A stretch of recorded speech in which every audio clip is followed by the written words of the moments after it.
Good morning, everyone. The event will begin in 5 minutes. I'd like to invite everyone to take a seat.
Good morning.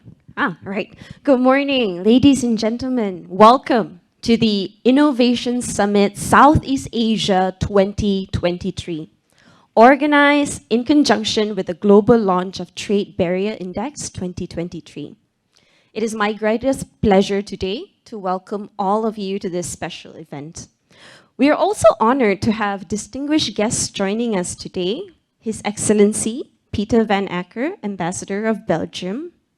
And with this summit, our co-organizer, Center for Market Education, Tholos Foundation, and Property Rights Alliance aim to highlight the theoretical and institutional pillars for an innovation-driven policy agenda, focusing in particular growth, food security, and healthcare. Of course, today's event would not be possible without the support of Asia School of Business, Free Malaysia Today, Big Dutchman, and Wooo. And with this event, today we have prepared 3 panel sessions planned for everyone, with the first one on an innovation-driven policy agenda for a sustainable growth path. And after our lunch break later at level G, our second panel session will be focusing on technical progress and free trade in agriculture for true food security. Lastly, the third panel session will be on harm reduction lifestyle and pleasure consumption. Now, without wasting any time, and to kick off today's event, I'd like to invite a very familiar face to all of us here, whose opinions are regularly reported in the Malaysian and even international media, Dr. Carmelo Ferlito, CEO of the Center for Market Education. So Dr. Ferlito is also a senior fellow at the Property Rights Alliance in Washington, D.C. and the Institute for Democracy and Economic Affairs, IDEAS, in Kuala Lumpur. And to date, I'm sure everyone is aware that he has authored so many books and over 40 scientific papers. Now, Dr. Carmelo.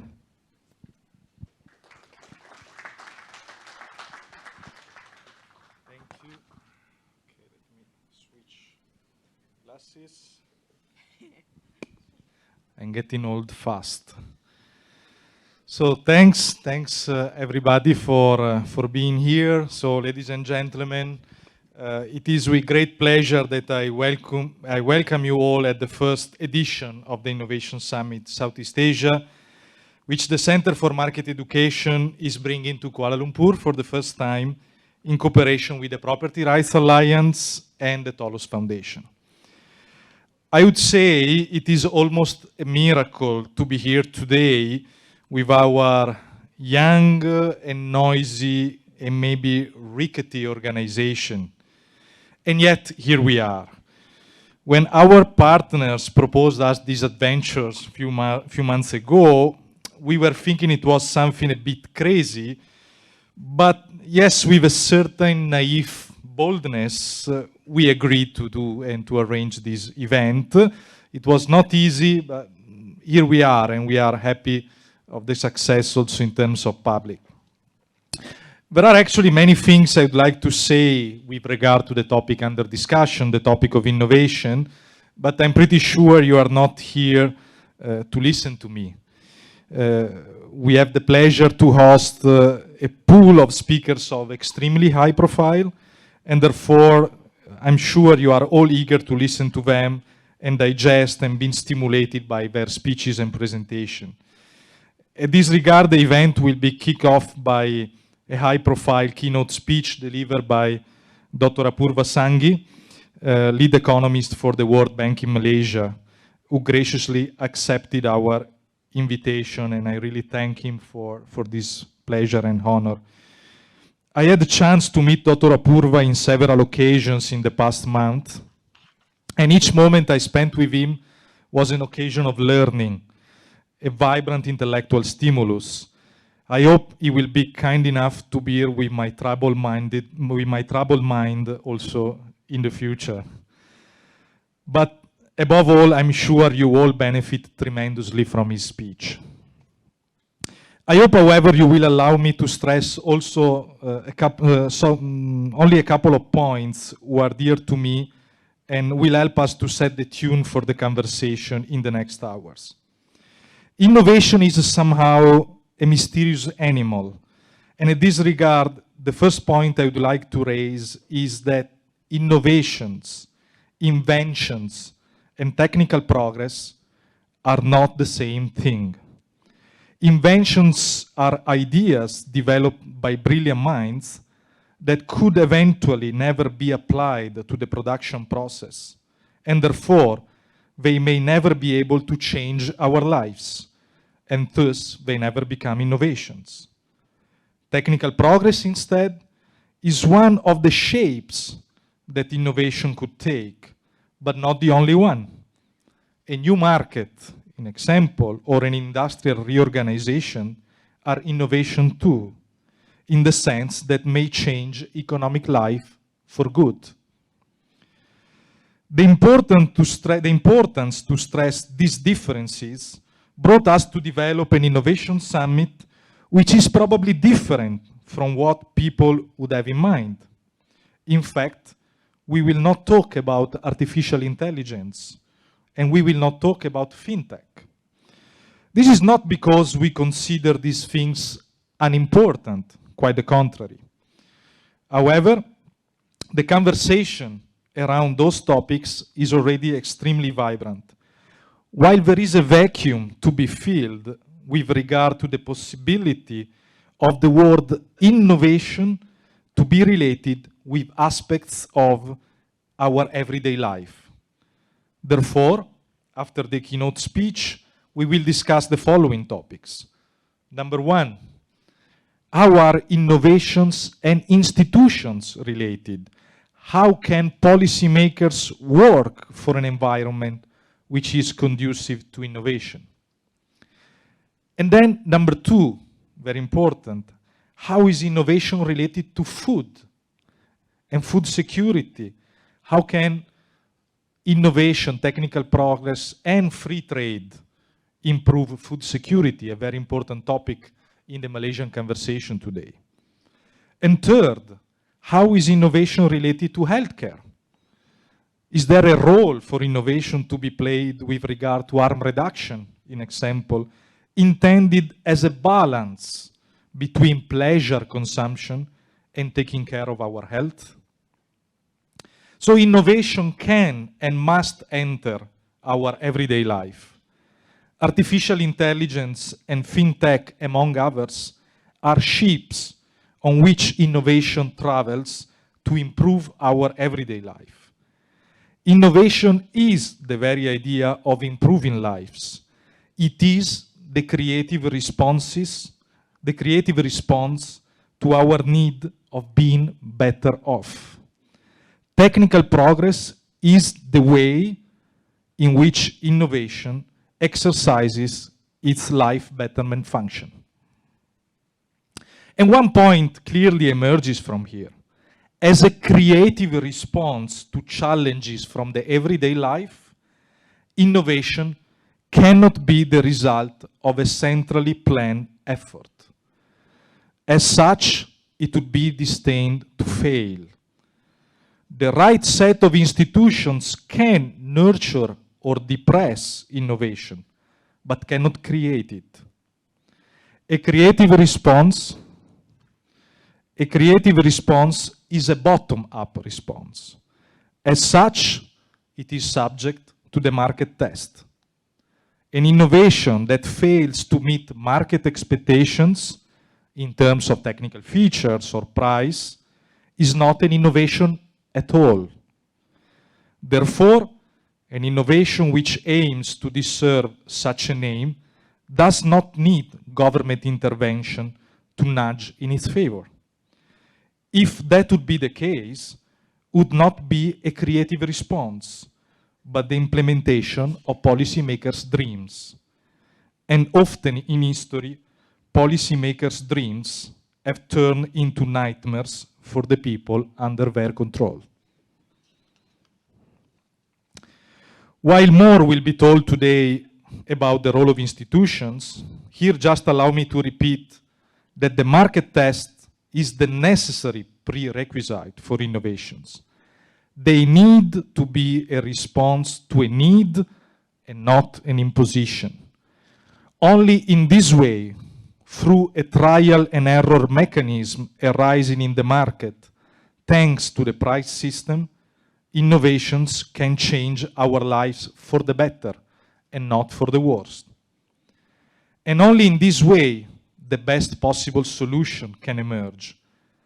This does not mean the perfect solution, which does not exist, but the one that better responds to real needs and actual problems in a way that would be sustainable.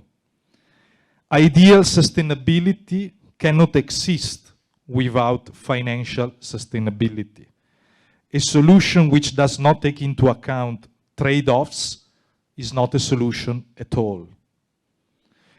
In the past 3 years, the slogan "Follow the Science" has been abused to justify the implementation of policies which lacked the necessary trade-off analysis. But science does not require to be followed, otherwise it would be ideology. Rather, science requires to be tested. And the place where potential innovations need to be tested to become actual innovations is the market. This is the method through which solutions to the great challenges of our time can emerge, from food security to harm reduction, from climate change to geopolitical tensions. Top-down and unilateral narratives, which are by nature ideological, are unlikely to benefit the people and to be true answers. We need contending perspectives to fight in the market for ideas. But for the market test to happen, markets need to exist and to be allowed to work smoothly, both domestically and internationally. Therefore, we are proud here, to host here today the worldwide premiere launch of the new Trade Barrier Index developed by the Tholos Foundation. CME is the partner in Malaysia for Tholos and is contributing to the report with a case study developed by our team in Indonesia. In fact, as we will explain at the end of the summit, CME is growing as a regional think tank. You all know about our noisy presence in Malaysia, but our Indonesian chapter has already published and cooperated with prestigious institutions such as Universitas Persetia Mulia. Something more may soon arise in Taiwan and Pakistan. It seems that while I failed to leave a mark as a researcher with my theoretical contributions, things may probably get better with these cultural entrepreneurial efforts. I think I spoke even too much. Now, in conclusion, allow me for the ritual Thanksgiving, which despite being ritual, is felt from the heart. First, a deep sense of gratitude toward Ali Salman, a friend and a mentor, and the true godfather of the Center for Market Education. He is the one that somehow convinced me to embark in this adventure. And then he left Malaysia, leaving me here with this adventure. Thanks. Then the partners and the sponsors that made this event possible. Our institutional partners, the Property Rights Alliance and the Tholos Foundation from Washington, D.C., here represented by Lorenzo Montanari, who will speak at the first session, and Philip Thompson, that will speak at the second session. For this event, CME has also partnered with Free Malaysia Today as a media partner, and with Asia School of Business as venue partner. I think there was no better location for this event to happen. I would like to thank our fellow Professor Renato for having facilitated the connection. A special thanks also to our sponsors, Big Dutchman Asia, here represented by Jan Jaap van der Mark, and Wooo Social Media, here represented by Ms. Gaia Pellegrini. An event, however, would be empty without speakers. Allow me to extend our gratitude to our speakers, moderators, and to the MC, who accepted the task to make this event a memorable one from the content perspective. Last but not least, let me throw all my heart and gratitude to the people who helped me with the practical arrangements, starting with Amir Ridzuan, a CME co-founder, who immediately accepted the task to support the event organization, thanks to his long experience in the field. Sammy Lee, who daily and wisely administers our finances, bearing with my cumbersome personality. Razim, another CME co-founder, who supported the marketing part. Cellini and Benedict, who always accept to support my crazy ideas with enthusiasm, and they do whatever needs to be done. Finally, the latest addition to our team, Nick Chong, who took care of our speakers' coordination and the final organizational aspects. Allow me to stress that most of the effort that these people and I put in CME is a voluntary effort. I do not stress this out of vanity, but in amazement. We often hear that people, in particular young people, nowadays are solely motivated by material interests. And yet, here we have a sample of the better youth from Malaysia, putting times and energies in a cause to spread the idea that market-friendly and bottom-up solution can help the economy much better than centrally planned attempts. Well, to them, all my respect, friendship, and gratitude.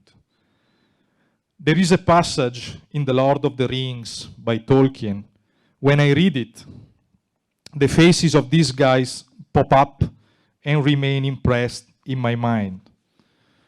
When Frodo is about to abandon the fight and is frightened and frustrated and tired, he says to his friend, "I can't do this, Sam." And Sam replies to him, "I know, it's all wrong. By rights, we shouldn't even be here, but we are. It's like in the great stories, Mr. Frodo, the ones that really mattered, full of darkness and danger they were, and sometimes you didn't want to know the end, because how could the end be happy? How could the world go back to the way it was when so much bad happened? But in the end, it's only a passing thing, this shadow. Even darkness must pass. A new day will come. And when the sun shines, it will shine out the clearer. Those were the stories that stayed with you, that meant something, even if you were too small to understand why. But I think, Mr. Frodo, I do understand. I know now. Folk in those stories had lots of chances of turning back, only they didn't, because they were holding on to something. And Frodo replied, "What are we holding on to, Sam?"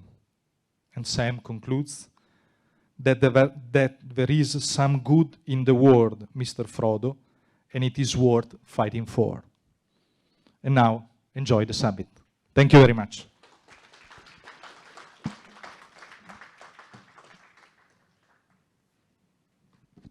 Thank you for the speech, Dr. Carmelo. Can we get another round of applause for that quote? I truly agree with him when he said innovation is the creative response to our need to be better. And I'm very excited when he announced all of the speakers that's going to be here today, the things that they're going to share. I'm sure we're going to have a very, very insightful event today. Now, for our keynote speaker, as you can see here, is a man who doesn't require much introduction. The World Bank lead economist for Malaysia in Kuala Lumpur, a macroeconomist with environmental expertise who has worked on multiple development topics ranging from infrastructure and climate change to microfinance and agriculture. It is truly my honor to invite Dr. Apurva Sanghi for the keynote address here.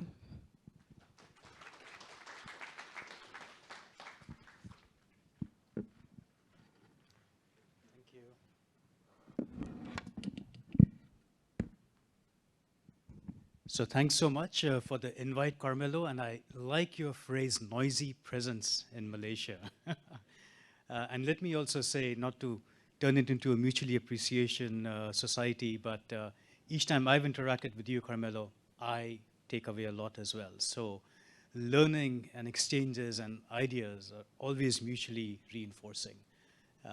And in some ways, it ties in nicely with today's theme as well.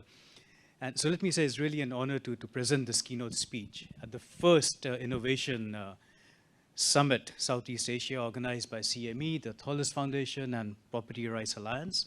As Carmelo mentioned, this is a pretty prestigious location, the brand new campus of the Asia School of Business, a joint venture between Malaysia and MIT. So indeed, the perfect place to discuss innovation.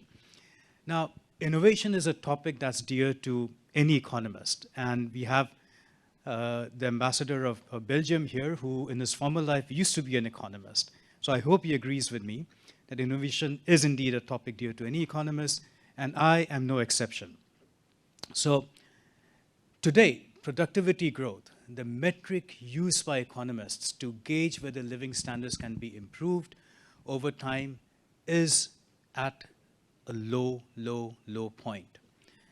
Partly due to the pandemic, what has been called a period of great stagnation brings into question the ability of innovation to create future growth.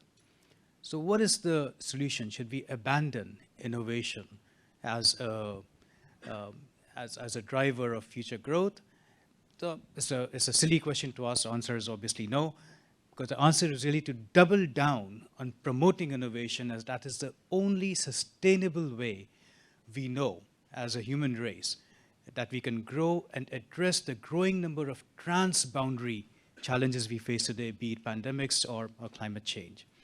So in today's talk, I will touch upon three things. First, discuss the Economist's somewhat theoretical, conceptual basis for innovation, while highlighting one paradox of innovation that I've seen in over my 20 years of working at the World Bank in various countries.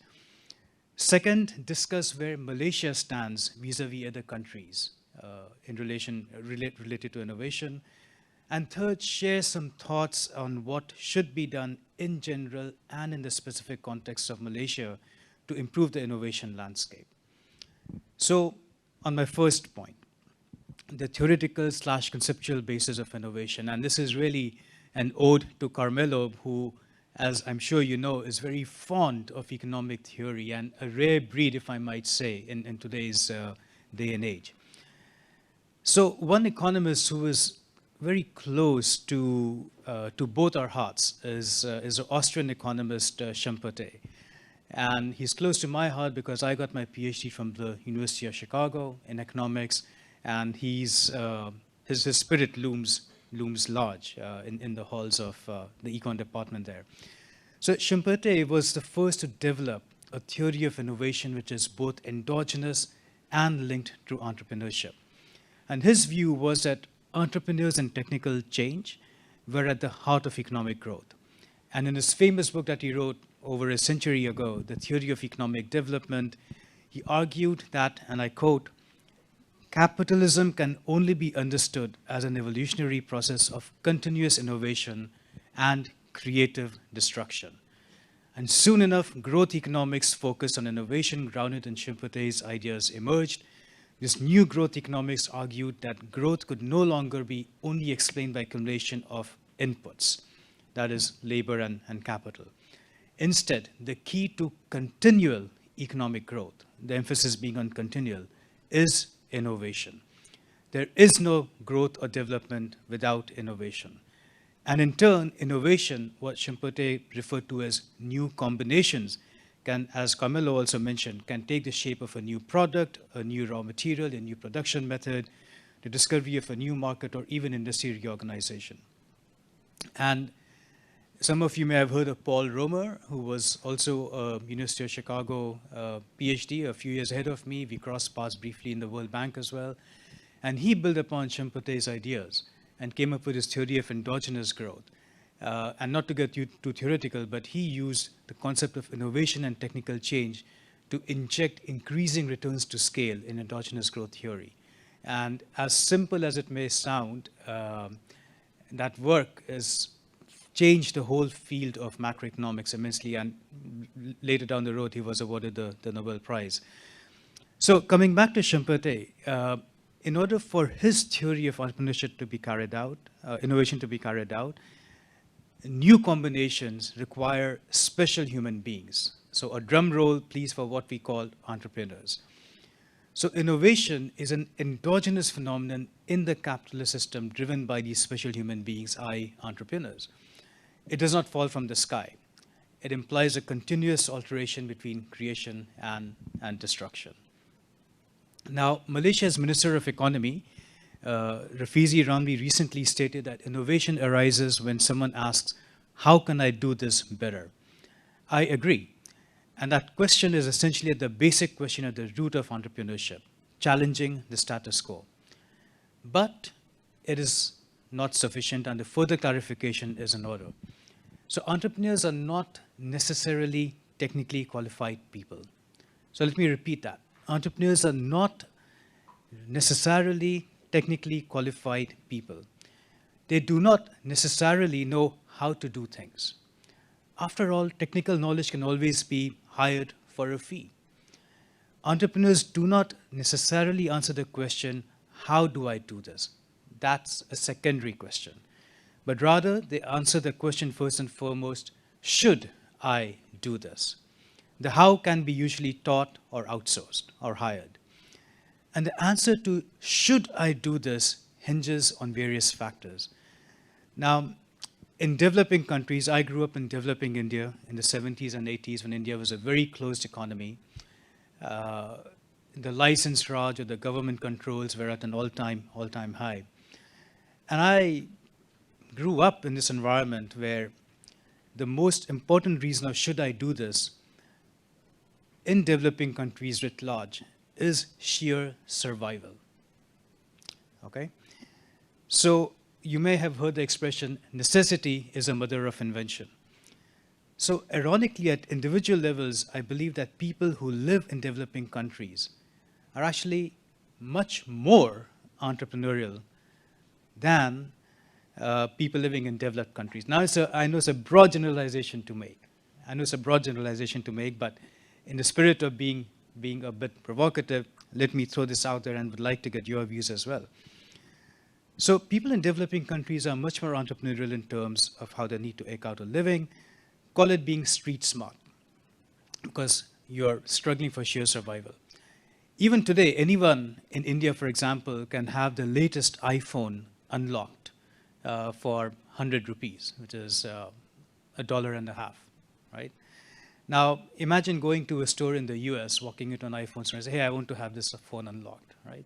And it's not just India, it's Bangkok, it's Cambodia, so just name it. And this is all thanks to individual enterprise. And this has been my experience in practically every developing country I've worked in. So herein lies the paradox. If individuals are indeed more enterprising and innovative in rough, tough developing country environments than their counterparts in developed countries, why is innovation not a larger contribution to their GDP?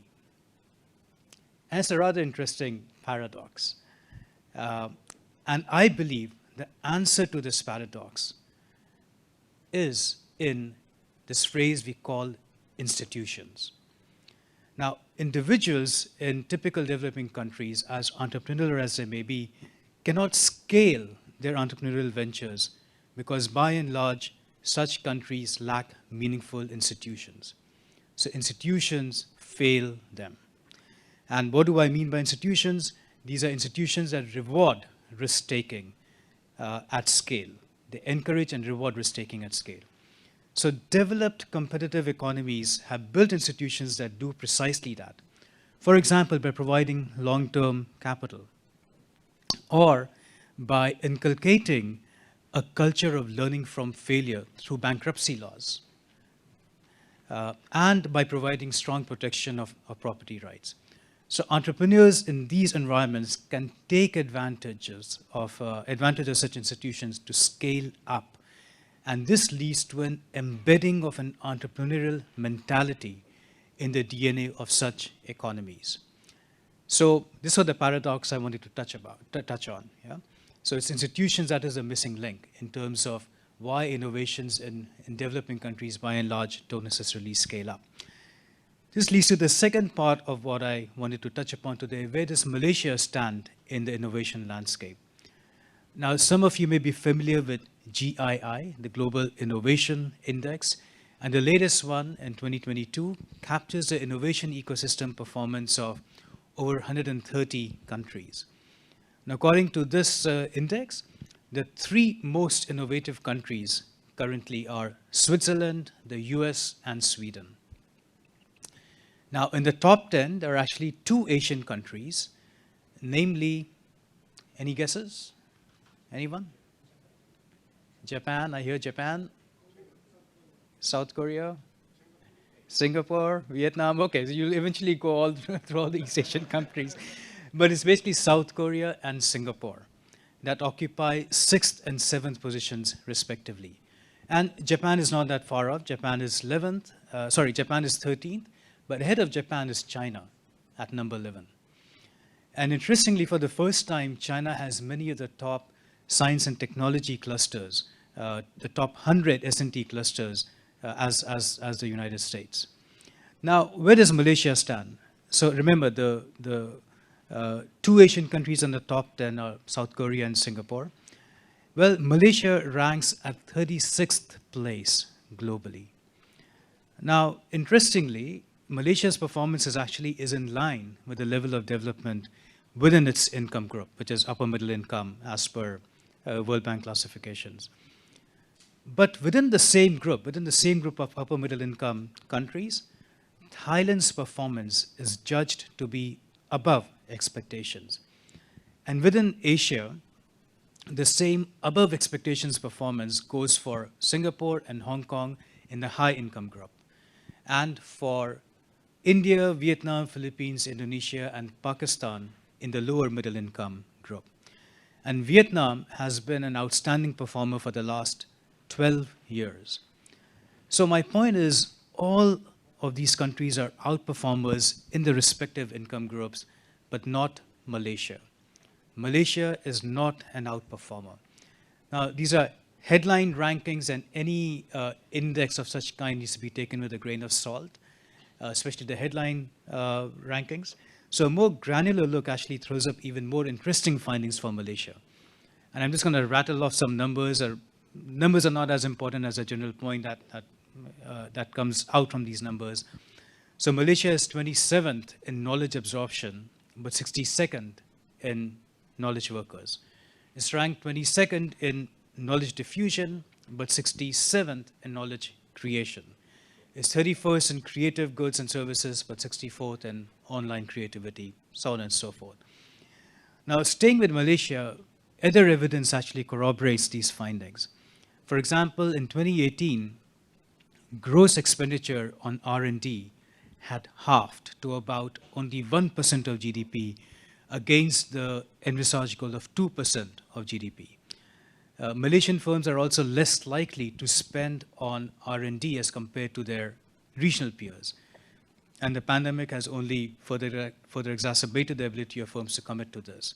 Our own 2019 World Bank Enterprise Survey found that only 5% of Malaysian firms are investing in R&D, compared to an average of about 16% of firms in upper middle income countries. And another structural issue in Malaysia is that public R&D spending is skewed towards basic research rather than experimental development. So if you want to see the glass half full, you could say that the scope to expand innovation-based activity in Malaysia is indeed immense. Which brings me to the third and final part of my talk. What can policymakers do to boost and scale up innovation, with the very important caveat that Carmelo had referred to, that innovations originate from individuals, from people working together, etc. So, but you require institutions to scale them up. So what can policymakers do? Well, it should be clear by now from my talk that the abundance of capital and resources does not mean much without a culture of entrepreneurship and an institutional framework that allows for scaling up innovation. Otherwise, it would be just like water falling on unfertile soil. So if the key development, if the key element is the development of a certain cultural framework, clearly an education system that fosters critical thinking should be at the core of any innovation-oriented policy agenda. Now, one feature of the Malaysian education system is its imbalance between science and humanities. So there is important emphasis placed on math and engineering, which is welcome, of course, but an entire group of other disciplines, such as literature, philosophy, history, music, arts, is grouped under the general label of humanities, and often taught in a way that is often unable to help students grasp the bigger picture about the world we are living in. So this is not to undermine the importance of math and engineering. My undergrad degree was actually in physics and economics, so I did both. So I'm a big fan of STEM disciplines. So while math and engineering are important disciplines to provide students with technical skills, they're not necessarily enough to nurture critical thought. So history and geography expose students to the evolution of the conditions of time and place, to grow in an understanding of where we are now. Literature and philosophy put students in close touch with those authors that over centuries built not only our culture, but also our very own system of thought. Now, why is this important? So just last week, I came across this amazing book by a Columbia Business School professor by the name of Sheena Iyengar. And the book is called Think Bigger, How to Innovate. I believe it should be out in the public domain fairly soon. And the central thesis of Iyengar is that innovation is about assembling old ideas in a new way. So indeed, Henry Ford got the idea of moving car assembly lines after witnessing the slaughterhouses in Chicago. James Watson got the idea of the double DNA helix structure in 1953 because he dreamt of two intertwined snakes. Newton himself has said that if he has seen further, it's because he has stood on the shoulder of giants. So the point here is that a broad-based, critical and liberal education increases the probability of making the connections across technical modes of knowledge, across disciplines. It increases the chance of assembling old ideas in a new way so that the combination itself becomes new and what we call innovative. Now, Carmelo said he would not talk about AI, so with apologies to him, I will just give AI as an example. So think of the generative AI such as ChatGPT, right? Now, who do you think the real beneficiaries will be of AI? I believe the real beneficiaries will be users who can come up with the best prompts into generative AI. Now, who do you think would be better placed? Person A, who has a deep technical specialty in math or physics, or person B, who is not a specialist but has a broad-based understanding of the world, who knows a bit of math, but also a bit of history, a bit of philosophy, a bit of music, a bit of arts, a bit of sports, a bit of science, etc., etc., etc. So in a world where we are awash with information and where AI will become even more and more a part of our lives, I personally would put my money on person B, because person B will be in a much better position to distinguish truth from falsehood and combine the knowledge they have from these different subjects into relevant wholes and generate better prompts for generative AI. Now, there is one additional set of skills that merits attention, and that is socio-emotional skills. So last year, as part of the World Bank's in-depth evaluation of Malaysia's critical occupation list, we found out that what was lacking most, beyond higher order cognitive skills, was socio-emotional ones. And it is these socio-emotional skills such as empathy, caring for others, broadening horizons, being open to new ideas, engaging with others, especially across disciplines, just to name a few, that are ultimately linked to driving innovations. Now, while the education system is really at the core of promoting critical and cross-disciplinary thought, there are some actions policymakers can take beyond fixing the education system, which is a long and tall order in any country. So for example, based on recent World Bank research on innovation in the region, we recommend that policymakers do three things. First, they remove biases against diffusion and biases against services-led innovation. So, and I'm just jumping to the recommendations because you don't have time to go through the analysis and methodology and findings. But in our research, we found that there is a bias against diffusion and a bias against services-led innovation in contrast to, say, manufacturing-led innovation. Second, and by the way, so this is where I also think that the trade barriers index that is going to be launched today, I believe, will be quite helpful in informing these biases. Second, strengthen the often overlooked complementary factors such as management quality, worker skills, and finance for innovation. And in the case of Malaysia, a World Bank study titled Assessment of the Malaysian Startup Financing Ecosystem revealed that startups at the ideation stage have a standing need to attain greater access to finance. And the third thing policymakers can do is reform innovation institutions, strengthen their capacity, incentives, and governance.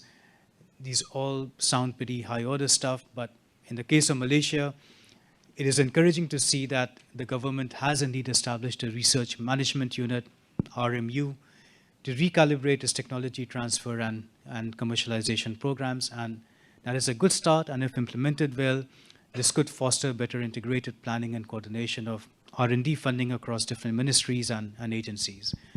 And of course, the ever-standing need in any country is to link industry with academia, to foster better and deeper links. And I may be biased. I spent my, outside of India, the country I lived in the most has been the US.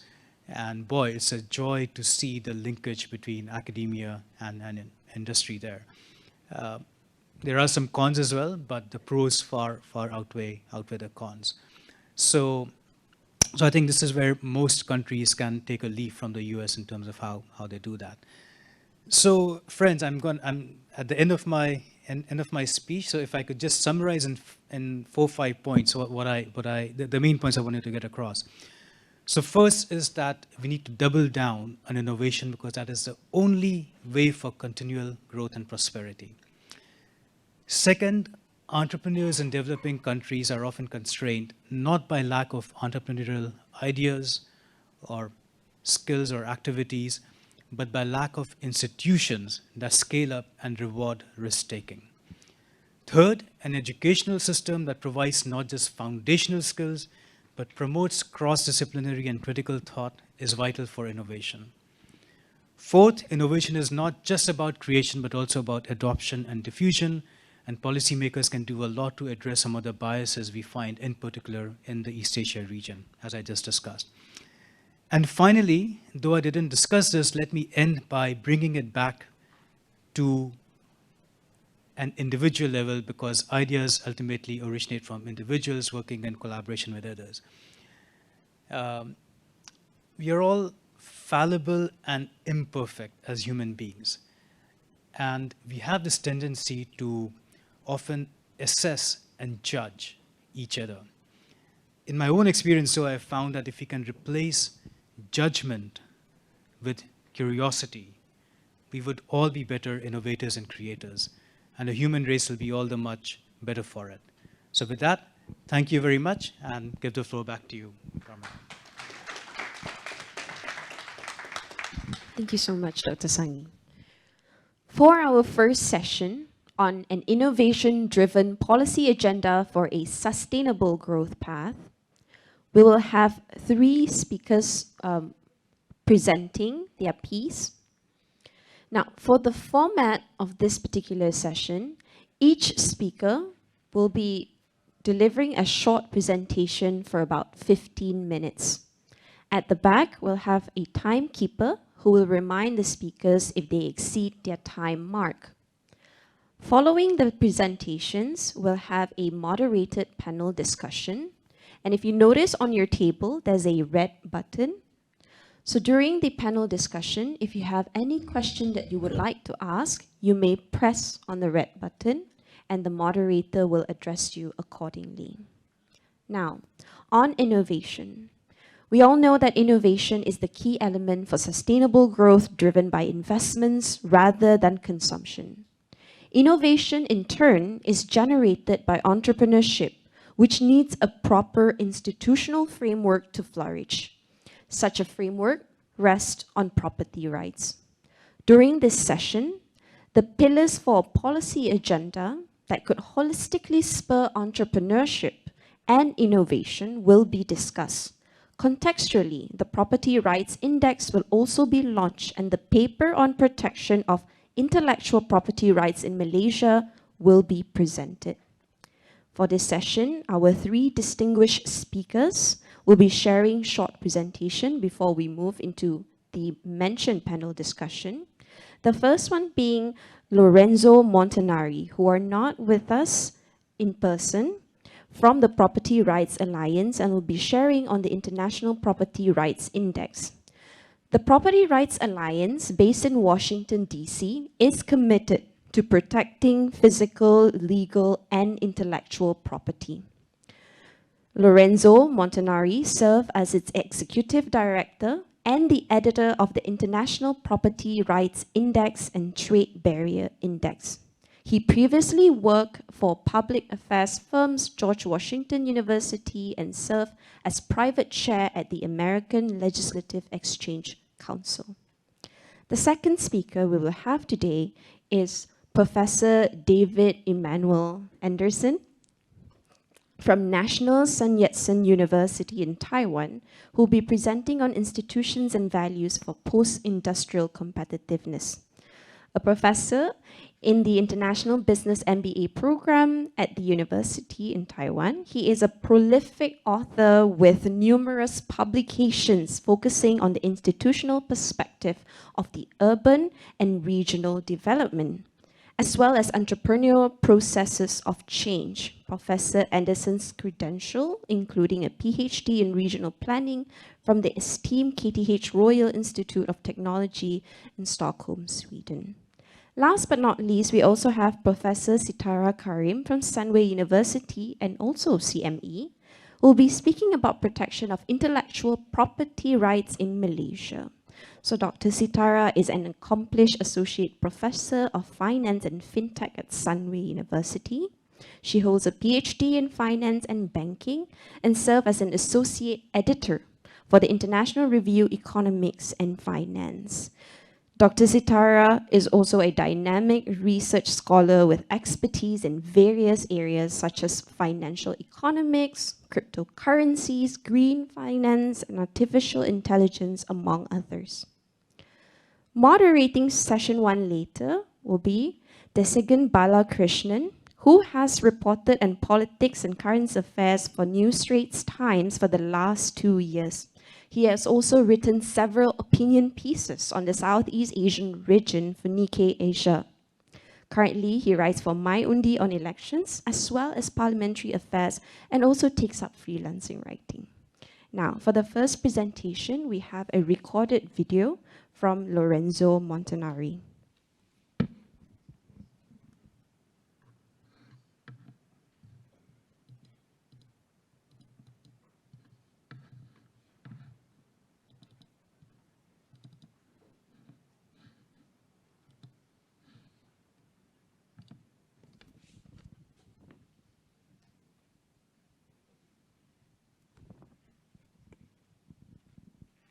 Good morning, everyone. Thank you for your participation today, this important event, the Innovation Summit Southeast Asia 2023. Thank you so much, Dr. Carmelo Ferlito, for co-organizing, co-hosting of this event. Thanks also to all the team of Center for Market Education. I'm Lorenzo Montanari. I'm here with my hat of Executive Director of Property Right Alliance to present the last edition of the International Property Right Index. So I really want to start with one of our top and preferred economists, Dr. Frederick von Hayek, about what he was thinking, the importance of property rights. He said, I quote him, "The system of private property is the most important guarantee of freedom, not only for those who own property, but scarcely less for those who do not." And this is the very important quote for us, because it is the bottom line of why property rights are important for to keep our freedom and for the freedom of each person. So there are basically three questions behind our index. What would the world be like without property right? How would a country build and strengthen their property rights and improve their free market economy without a transparent legal and political environment? How would a company or startup defend the trademark and copyright without a consolidated intellectual property right system? And we also want to build our narrative, let's put it this way, to the fact that the property rights are human rights. Not because we say that, but because the United Nations, the Universal Declaration of Human Rights in 1948, state in the Article 17 and Article 27. Article 17, everyone has the right to own property alone as well as in association with others. And no one shall be arbitrarily deprived of his property. So, and here the International Property Right Index. The first edition was in 2007. We developed this index in partnership with the Peruvian economist Hernando de Soto. The economist behind our index is Professor Sara Levi-Carciente. She's a former dean of the Central University of Venezuela and a fellow of the Boston University.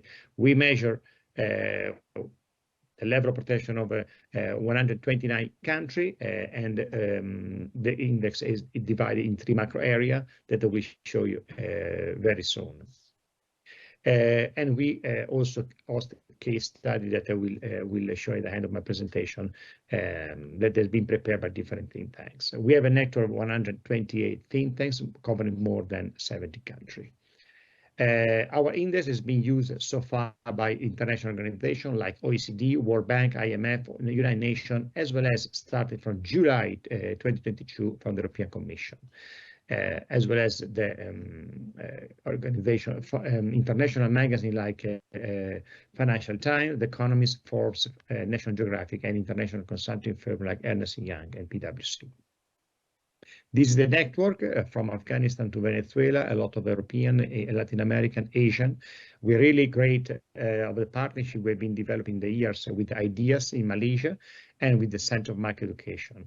And we're very grateful for their work, their research, and also the case study that this year Center for Market Education published.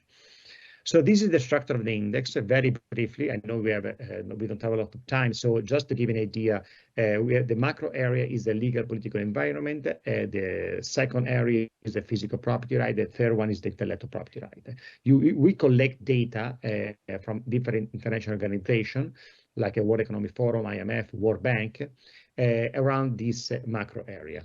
So the first one is basically is a judicial. The first sub area of the legal political environment is judicial independence, rule of law, control, corruption, political stability. In the second macro area of physical property right, we have a registering process, physical property protection, and access to financing. While the last area is the focus on IP. So trademark, patent, copyright, and intellectual property protection. The methodology is very simple. It's a simple average, equal importance of each component. So is a legal, political, physical property right, IP divided by 3. The scale goes from 0 to 10, where 0 is the worst, 10 is the best. And again, we analyze 129 countries this year. This is the map. You can easily see which is the best performing area, if not country. So like North America, some North European country, and Australia, as well as New Zealand. So the average score this year is a 5.19 for what concerns the index. For the score for the legal political environment is a 5.06, for physical property right 5.27, and for intellectual property right 5.24. Here the score for this year. You can see the best performing countries is Finland, and in position 29 we have Malaysia. So top 30, Malaysia in the top 30 country in the world. For what concern Venezuela is the bottom, sorry, and is the last country in terms of performing, in terms of protection of property right. Here's top 15 and bottom 15. You can see in top 15 mainly European, North America, and some Asia like Singapore and Japan, while in the bottom 15 Africa and some Latin American countries. This is just an overview in the last, since 2015. We see that from 2018 to 2022, we start recording a decline, a general overall decline of property rights. And this is very, is a red flag that we need to pay attention. We need to, because this is something that is affected the overall protection around the world.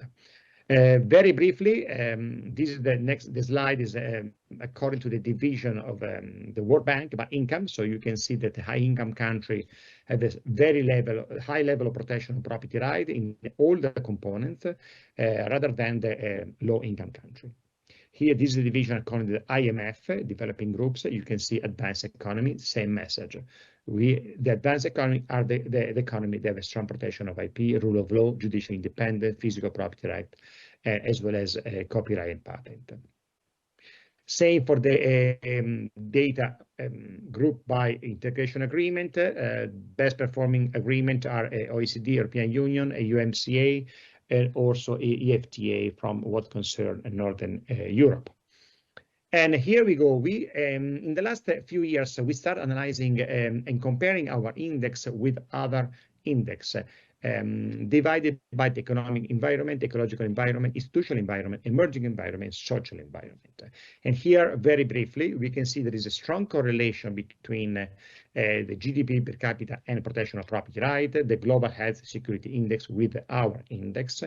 You can see is 0.775, or there is a very strong correlation between the protection of property right and corruption perception index. So basically the message is country with a strong protection of property right are less corrupt country. As well as for global innovation index or telecommunication infrastructure index, strong correlation. So this is a very clear message for any policymaker that want to improve their economy in their country. They need to work on strengthening the legal political environment and also the physical property right and IP. And here another clear data. We see that the top 20% quintile, there is a difference of 21 times between the per capita income between the top 20% quintile and the bottom 20%. And here the data on Malaysia. So we see that Malaysia this year decreased by 0.3 with a score of 6.3, is basically placing themselves 29 in the global ranking, 8 in the region. There is an increase in the legal political environment, a decrease in the physical property right and intellectual property right in the same this year remain the same. This is very briefly, you can see the graphic of Malaysia, and here is the overall score since the first edition of the index. So you can see the trend of Malaysia. Same for the legal political environment. Same for the physical property right. You see that in this way, if we look at the trend from 2007, Malaysia improved in terms of protection. There are different, some small decline, but for example, access to loan from 2021 to 2022 declined. There was a huge, big decline, but you can see overall the score, there was an improvement since 2007. And IP, also you see the copyright protection improved a lot compared to the first edition. So this is more or less to give an idea of the historical background of Malaysia. This is another country, Indonesia. You can see the score decrease of 0.4 is a global ranking. Indonesia is 67 and 12 in the region. And the overall score is 4.799. There is a decrease in legal political environment, a decrease in physical property right. For what concerns IP, remain the same. And here briefly the graphic. You can see overall, even in Malaysia, you can see Indonesia, you see that there is improvement in some way since 2007. And just to give an idea of the worst performing country, Venezuela is keep decreasing. Today the score is 1.7, is the last one in globally and also in the region. You can see the data are very, very low. Legal political environment is 1.15, physical property right 1.4, and what concerns IP, it was already, it didn't change this year, but it was already low 1.4 as well. And here, just to give you an idea how the protection of property right has been shrinking since 2007, especially in the last 25 years since the Chavista and now Maduro government took over. Just to remind to everyone, 87% of the law in Venezuela are against property right. So this explains also why these are this very bad result. This is the list of a case study. I really want to thank again Professor Sitara Karim and Dr. Carmelo Ferlito for writing a case study on IP protection in Malaysia. But there is also a case study in Mexico on property right, on an important case study written by Peter Clapp from Brussels report regarding the important IP protection and how IP played an important role in discovering the COVID vaccine. Same another case study on property right in a war zone, property right protection in Chile, as well as in Guatemala. Very briefly, a few days ago, April 26, we celebrate the World IP Day as every year. So we want to thank all the 110 international think tanks that signed our letter that supporting innovation and IP. 110 public policy organization think tanks representing 53 countries around the world. And this letter has been sent directly to Director General Darren Tang.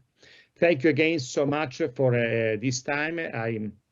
Any question, please send to me, or anything that you need from what concerns the data behind our index. We are very happy to share with you. So there is more than 200 universities around the world that every year use our data for policy research. So thank you so much again, and good luck with the rest of the panel.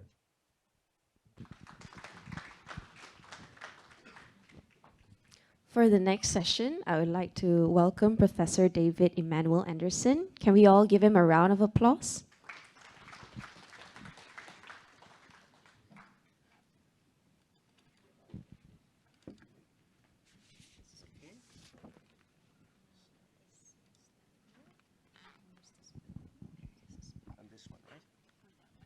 Yes, so good morning, everyone. This is going to be a short summary of a book I'm working on right now. And the title of the book is Individualism and the Future of the Creative Society.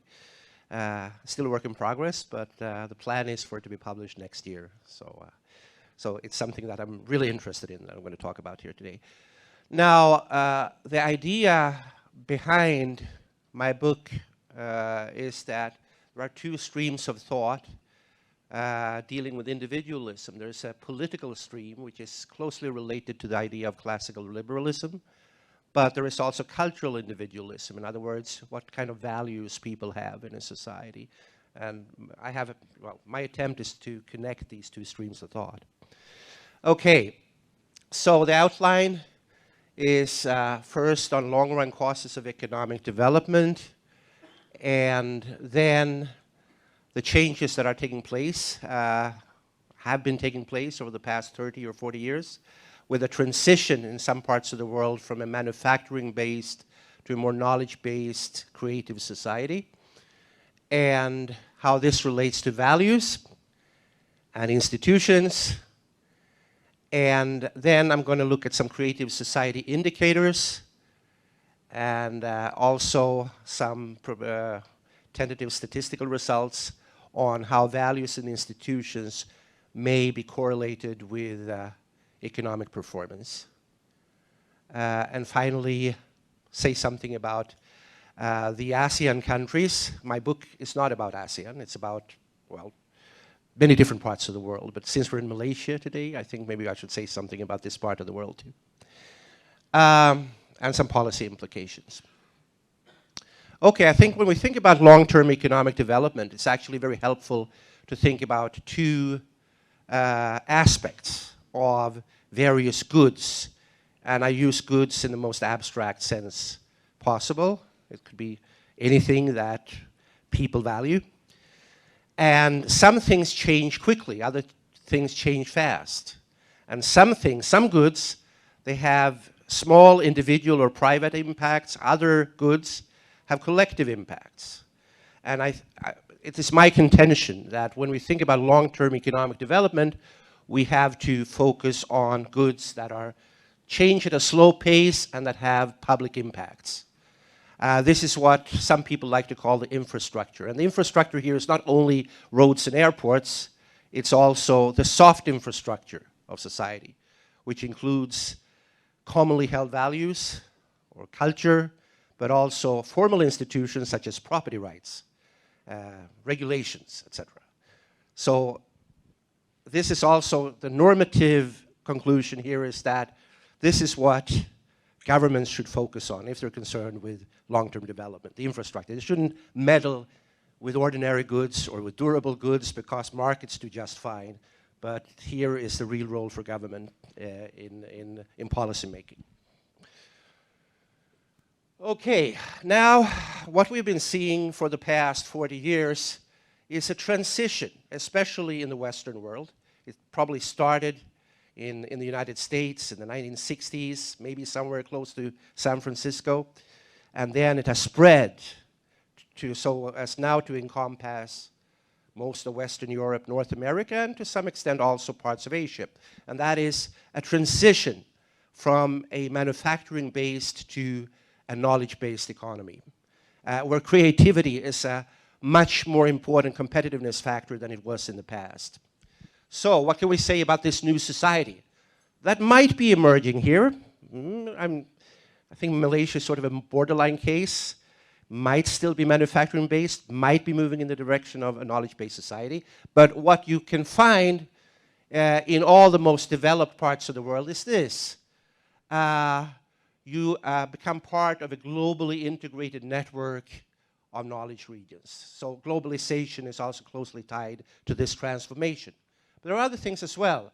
Production is increasingly based on certain new factors, such as new transport and communication. Well, we all know that the internet is really important today and that air transportation has supplanted other modes of transport for the more important trips.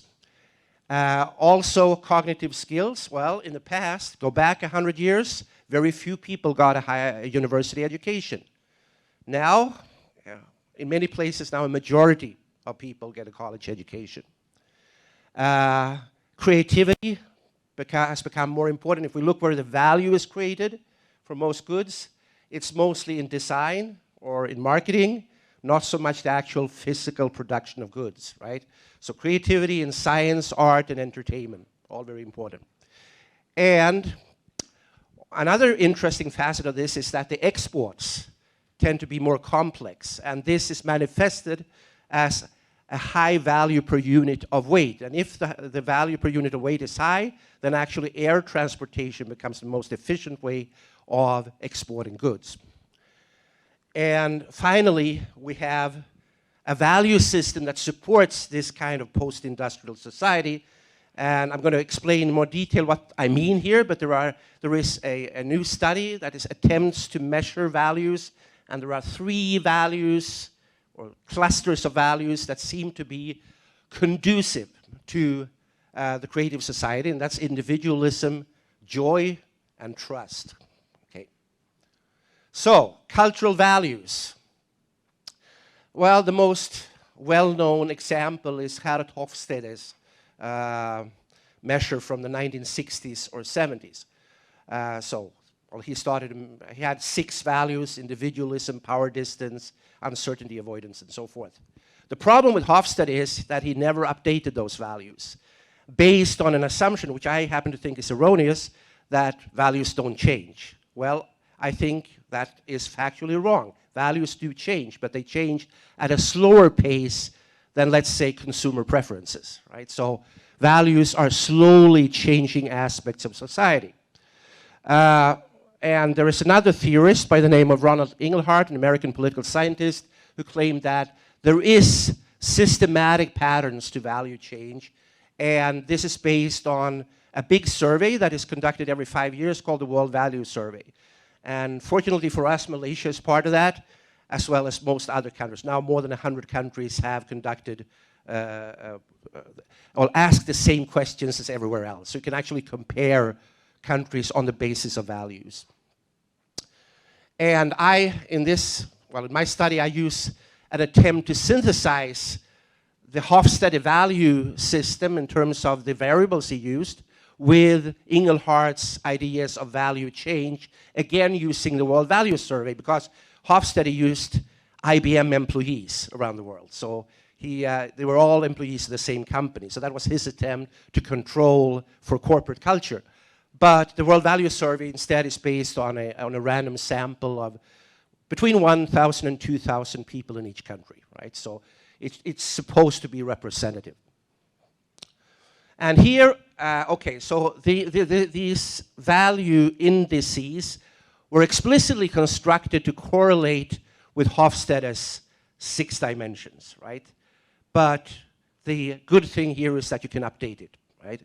So individualism is actually a measure for 2 of Hofstede's values. It has a strong positive correlation with individualism and a strong negative correlation with power distance. Now, it consists of several values, but from an economic point of view, there are 2 values that stand out. One is to favor private over state-owned firms, and the other value is that one thinks it's desirable to base hiring decisions on talent or competence rather than on citizenship. The second one is joy, which is correlated with Hofstede's indulgence variable in a positive way and a long-term orientation in a negative way. One of the interesting things here is that one of the values included in this joy variable is freedom of speech. So valuing freedom of speech actually goes into joy, not into individualism. And finally, we have trust, which is correlated with Hofstede's uncertainty avoidance.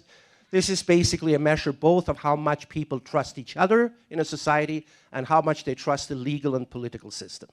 Okay. So, that brings us to institutions.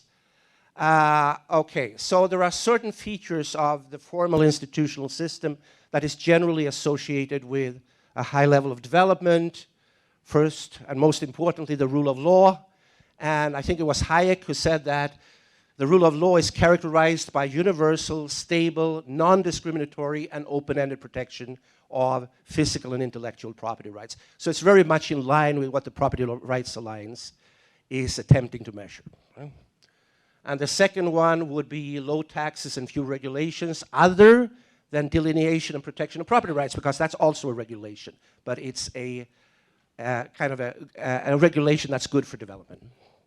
Now also, the third one would be freedom of expression, which is normally not conceived of as a property right, but it actually is. If we have the right to say what we think, that is a sort of property right too. Now, there are various measures of institutional quality that have been proposed. Today, we heard something about the International Property Rights Index. That would be the first aspect here, the rule of law. Then there is a very well-known index called the Economic Freedom Index from the Fraser Institute, which would be 1 and 2. And the Fraser Institute also produces something called the Human Freedom Index, and that measures 1, 2, and 3, right? Okay, now then I was also looking for some creative society indicators. So one general feature of all the most knowledge-intensive regions around the world is that there is a lot of R&D, a lot of scientific activity, and so forth. So one indicator I use here is the per capita output of scientific publications as reported by Scopus. And then also, well, not all publications are alike. Some publications are more influential than others. So we can also look at citations to publications, again, at a per capita level. So that's like a measure of knowledge intensity. And the third one is from Richard Florida, at the University of Toronto. This is a little bit old, a little bit dated, but it's from 2015. There's a global creativity index, which measures a broader idea about, of what a creative society is like. So it's the occupational structure and the educational structure of society in general, not just the scientific elite, right? And it also measures some other aspects, such as openness to immigration, for example. It's also part of the global creativity index. And finally, there is a globalization index. Knowledge-based societies tend to be more globalized than less developed societies, right? There's one index from Switzerland, which measures not only how exposed the country is to foreign trade, but also to movements of people and information across borders. Okay. So, this is what I found here. Well, first of all, individualism is a very important value cluster in terms of correlating with publications, citations, general creative society indicators, and globalization. But also, to some extent, the two other values, joy and trust here. They're a little bit weaker, but they also have a positive effect in general. So individualist values are conducive to the creative society. If we look instead at institutions, lucky for me, because the Property Rights Alliance is a co-sponsor of this event, it's actually the best index for 3 of the 4 indicators here. And I compared the Economic Freedom Index, the Human Freedom Index, and the Property Rights Index. The Property Rights Index has the strongest correlation with all these creativity indicators, except for globalization, and there you get the most inclusive index, which is the Human Freedom Index. Okay. But for science and a creative occupational structure, educational structure, property rights are really key. And I'm just going to give you some examples of what various countries look like. I included the 5 big Southeast Asian economies, my base, which is Taiwan, and also the top ranking country for science, which is Switzerland. Singapore is actually very strong there too. And then UK, the UK has the highest index of big economies. And the US is standardized as 100. You might be a bit surprised that the US lags behind Singapore and Switzerland and the UK, but you have to remember that the US is a big country. It's more like Europe, right? So for every Massachusetts, there is a Mississippi, and they're not the same. Okay. So what actually surprised me here is that Malaysia does quite well in terms of publications and citations, right? So it was a bit stronger than I had expected. So and I now also remember that the growth in terms of publication output is one of the highest in the world in Malaysia. So this sort of elite creativity in Malaysia is not so bad, especially if compared with the other Southeast Asian countries, right? Except for Singapore.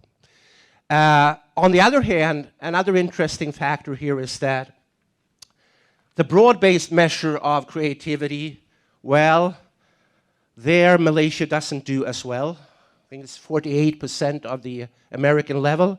Actually, it's interesting here, if you look at scientific activity, the Philippines is not much at all, but the broader-based measure is actually slightly higher than Malaysia. So that's an interesting thing that I can't explain because I'm not an expert on either Malaysia or the Philippines.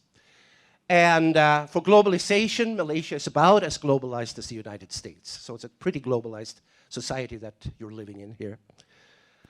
If we look at the various factors, institutions and values, well, it's not, okay, so Malaysia is not very individualistic.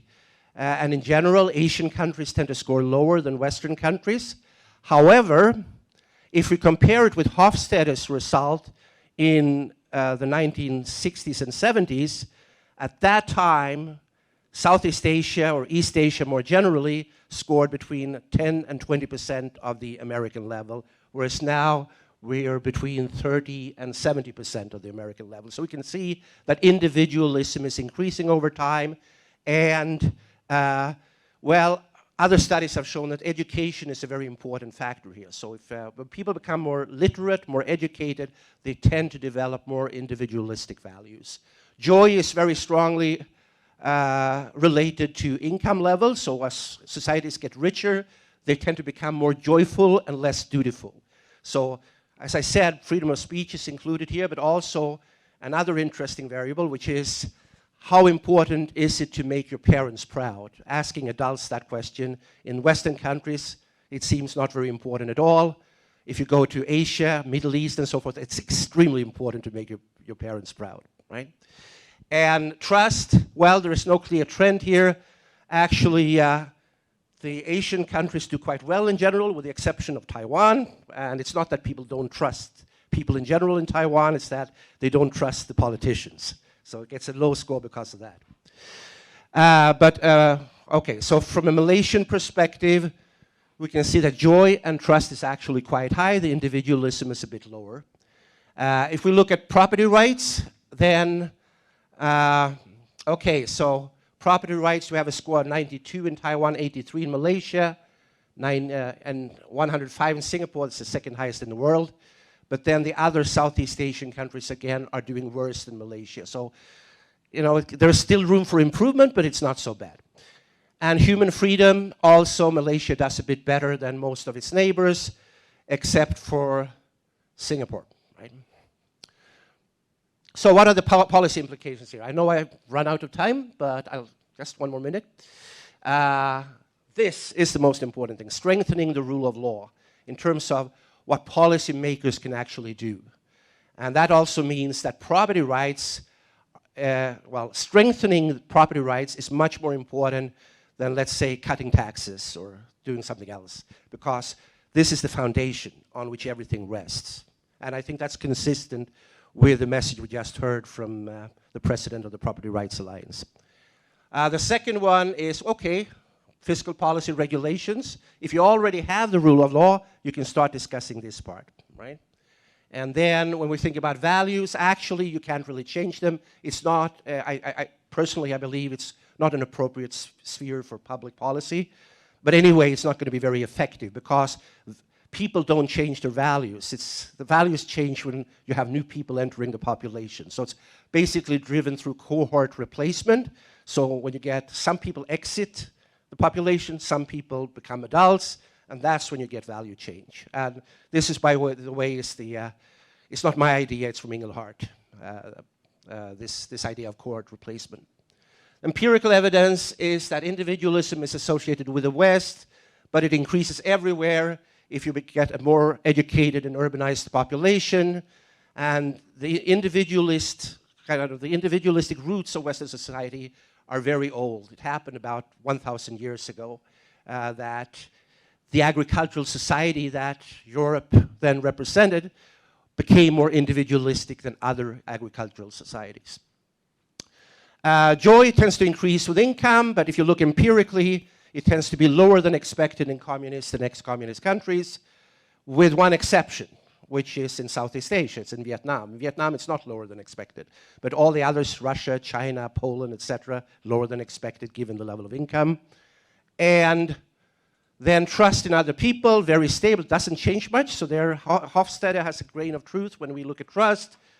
But trust in political parties and the legal system tends to be higher in countries with substantial political stability, regardless of whether it's democratic or authoritarian. So it's really high in Scandinavia and Switzerland, but it's also really high in China, Singapore, and Vietnam. Okay. So that basically wraps it up. Okay. Thank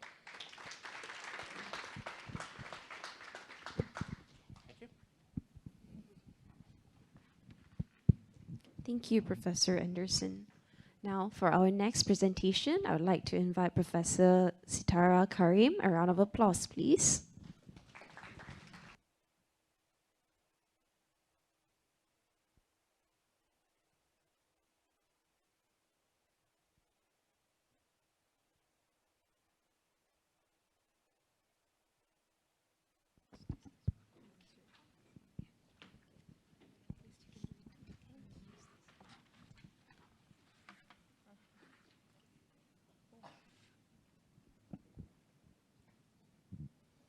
Okay, thank you so much all for inviting me, and thank you so much for coming here. So this is my first experience speaking in front of too much public. Like I am a professor, I have been giving lectures to students, but not to professionals, okay? So this is a very, you can say, a good experience. So now coming to my presentation today, I'm going to explain about what we have done about the uh, intellectual property rights in Malaysia. So basically, the idea came from the CEO of Center for Market Education, Carmelo. He actually contacted all the fellows of the CME that we should be doing some case study on the intellectual property rights protection in Malaysia. There is an app, Wooo. Wooo is the social gaming app, and they were back in the 2022. They were just running the prototype in US for the launch of their app in some of the countries of the world. But they were aiming to launch it into Malaysian environment. So they were very much keen that what should be done to protect their intellectual property rights in Malaysia. So my job was to actually collect all the facts and figures that what are basically the intellectual property rights in Malaysia and how they are protected. So as the name is evident, that how there you can say the innovation, or you can say the new app would be protected in the Malaysian environment. So the job of here in Malaysia, the intellectual property law attempts to safeguard the rights of creators and other originators of intellectual property. And these laws are actually, or you can say the intellectual property rights are administered by Malaysian International Property Corporation of Malaysia, which is termed as MyIPO. And they actually work under Ministry of Domestic Trade and Consumer Affairs. So after, you can say, providing them the basic knowledge of intellectual property rights, what was the next job? You know, there are various kinds of intellectual properties like copyrights, industrial, you can say copyrights, patents, and then we have intellectual property valuation, geographical indications, and IP rights marketplace. So all these, you can say, the types of intellectual properties are protected under Malaysian Investment and Development Authority, which we call as MIDA, okay? So we actually moved with 3 research questions. So our basic aim was to identify the current landscape of intellectual property in Malaysia, and what are the actually requirements of intellectual property rights protection in Malaysia. And the third question, or you can say the third research question that we strived to answer was what are, you can say, the future prospects of Wooo, social gaming app, in the Malaysian environment. So it was very necessary to carry out this research that we should be contacting some of the main pillars of the Wooo social gaming app. So I interviewed personally and I drafted 5 to 6 questions for the, you can say, Wooo team. They were basically 3, you can say, main people working on the app. One was the chief financial officer, the other was the general manager, and the third who I actually interviewed was the marketing director. Of course, there was a team working behind them, but you can say these were the 3 main think tanks of the Wooo social gaming app. So my questions were basically revolving around that whether they have done any sort of, you can say, app launch outside the Malaysia. If yes, like if they have already launched their app outside Malaysia, what was the result? So what was the outcome of this launch? So most of them, they replied that yes, we have launched our prototype in USA, and that has been successful for now. So that's why they were aiming to launch this app into Malaysian environment, or you can say in the Southeast Asian region. Among Southeast Asian region, the Malaysia was the high priority of them, that we should be launching this app on priority basis in the Malaysia. And then I also asked them about that, did they done any market analysis of Malaysia? Because whatever for, you can say, protection of intellectual property rights, it is, or whatever the startup it is very necessary to do the market analysis beforehand. Because if we are not doing any market analysis, then how we are going to be successful? So my question was that what is their, you can say, observation about the Malaysian market? So they already did all the market analysis of Malaysia, and I was very much, you can say, surprised to know that Malaysia is among, as we have seen in the presentation of Lorenzo, that Malaysia is doing quite well in terms of intellectual property rights protection among other ASEAN countries. All right. And then I also, I asked them that what do you see, or where do you see the social gaming app in 5 to 10 years? So they were quite positive about the launch of the app, success of the app, and its sustainability over the 5 to 10 years. And finally, because this is a social gaming app, I asked that whether there are any pros and cons of the application or not.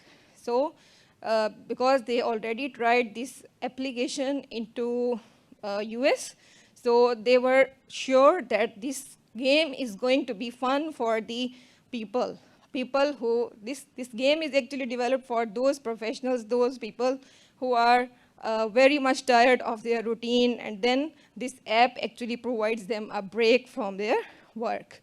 So they were quite, you can say, confident in terms of their success, that this app actually provides the users with the sense of accomplishment. So that's why their name also suggests Wooo, win with your everyday life. Okay? So with this positivity, what we concluded in the case study, that yes, Malaysia is, you can say, doing quite well in terms of protecting the intellectual property rights. And the launch of the app in the Malaysian environment would be a success, and not only a success, the app can be, you can say, a good hit in the 5 to 10 years as well. And we can see its sustainability over the period of time. All right. So this was all from my side. Thank you so much.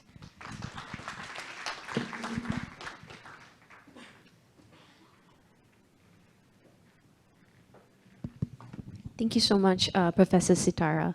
I would like to give way for the team to bring in the chairs before we invite the panel speakers. Meanwhile, the moderator will also be here.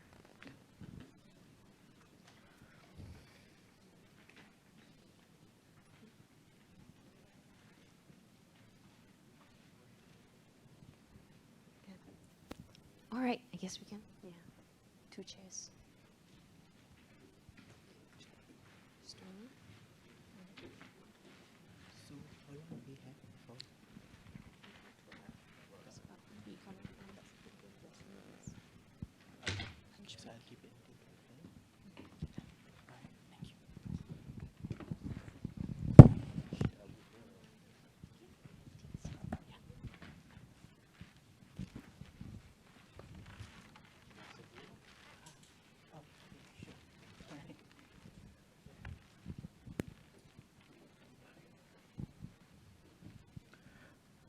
Hello. Yeah. Good morning, everyone. So firstly, let me thank Dr. Carmelo for this opportunity to moderate this session.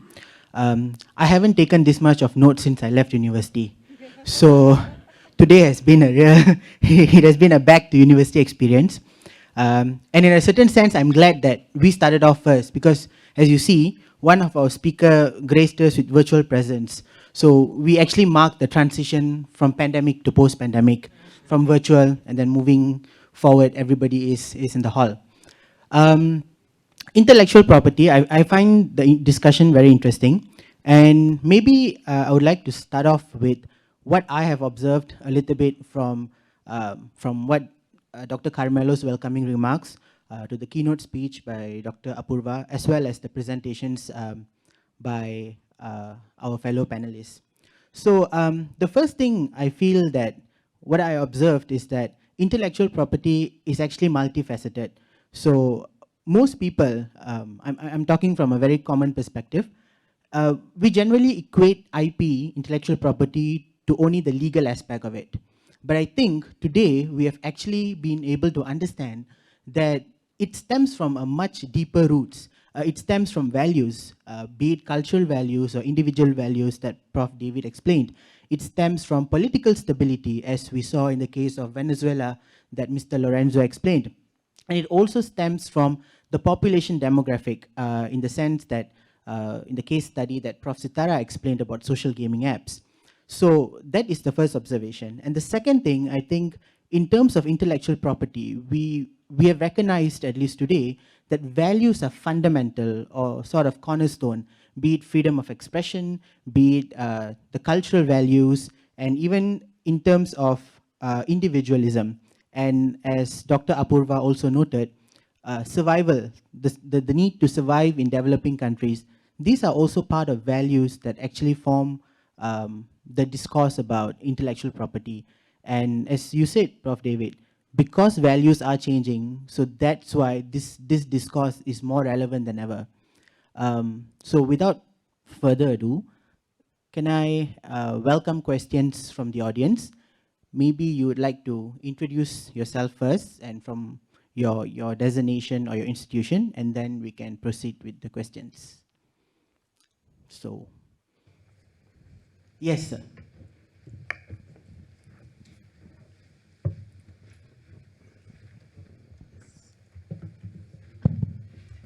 Good morning to a distinguished panel of speakers and the presenters. My name is Joseph.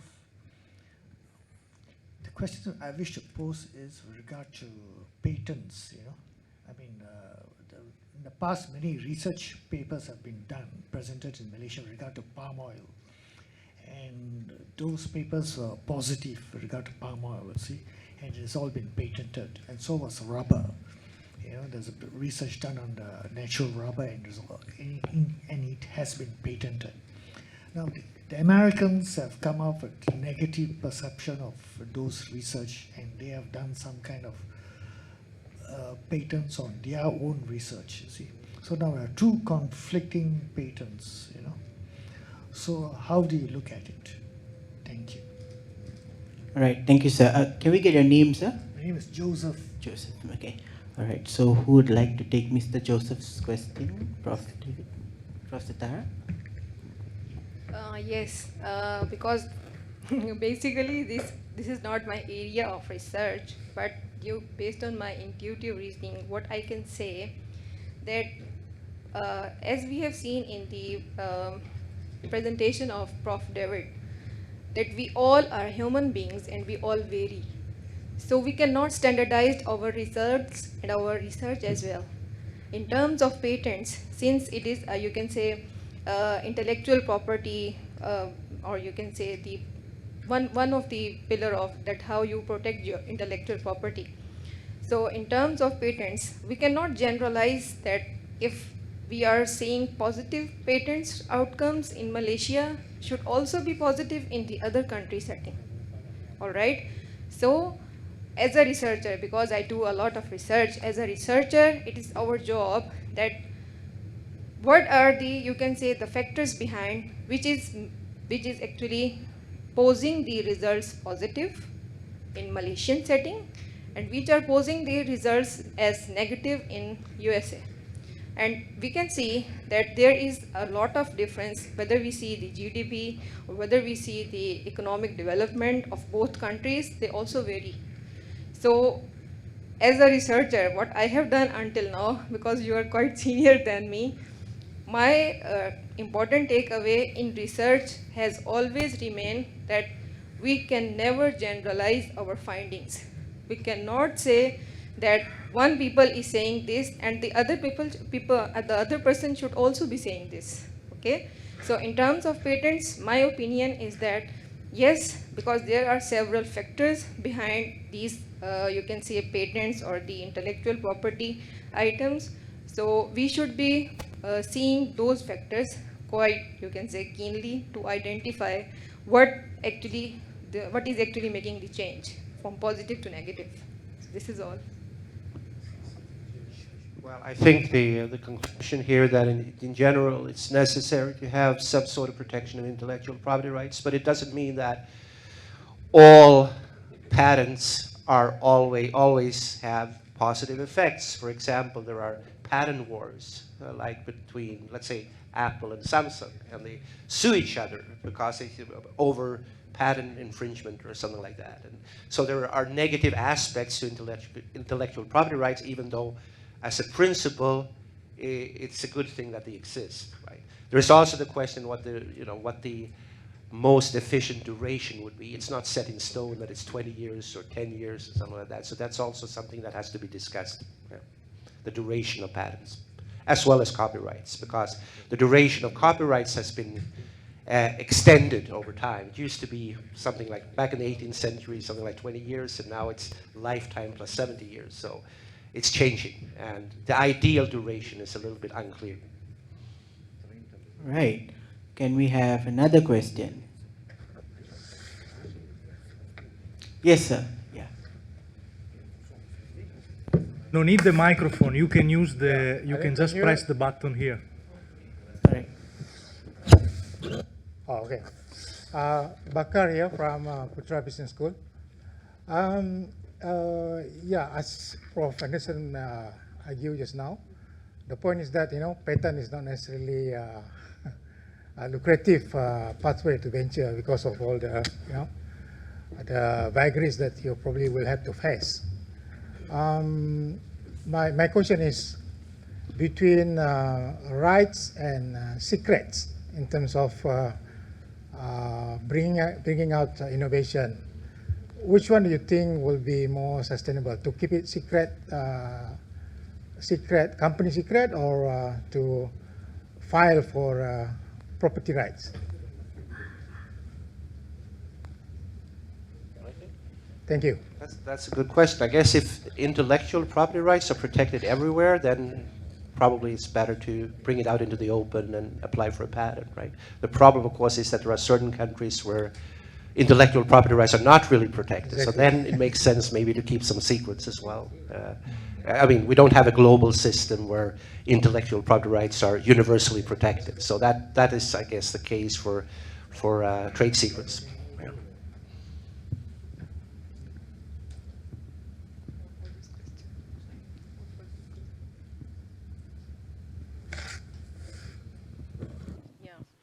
As Prof. David said, that if you judge, because one of my question was that how that the Wooo application team, they actually did some market analysis or not.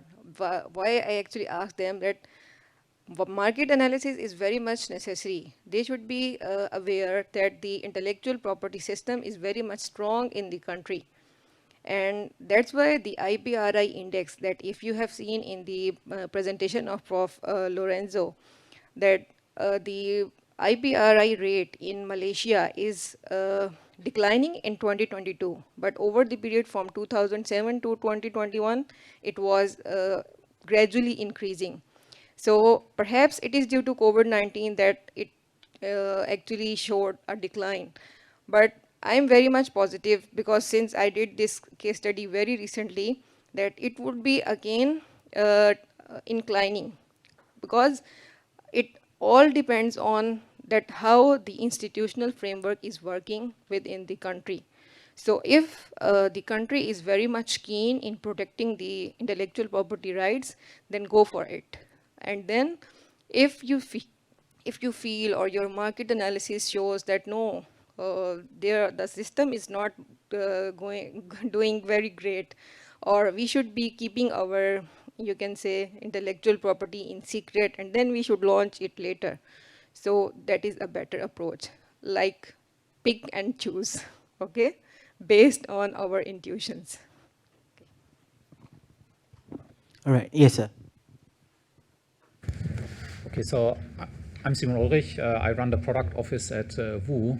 To give you the context for my question, I worked in the tech sector for 20 years. I started two companies myself as well, so I'm very in tune with intellectual property protections, actually from both sides, right? So my question to you here is to continue the conversation.